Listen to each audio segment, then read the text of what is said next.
โอ้ปลูกของกินหลังบ้านปลูกของกินหลังบ้านโอ้เดี๋ยวเลยพวกพริกพวกหยังพวกมะเขือนี่ปลูกหลังบ้านโอ้ได้กินเลยสบายเลยปลูกหลังบ้านนี่ได้กินเลยพอดีเลยปลูกหลังบ้านปลูกไว้กินน้อยปลูกหลังบ้านไว้กินโอ้ปลูกหลังบ้านนี่ได้กินแล้วนี่มะเขือนี่ปลูกไว้ปลูกหลังบ้านโอ้เจ๋วเลยกินหลังบ้าน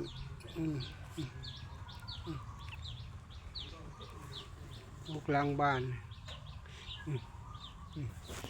โอ้ได้กินแล้วปลูก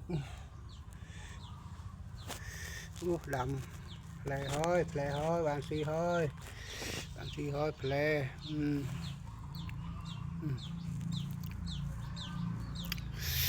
ดำ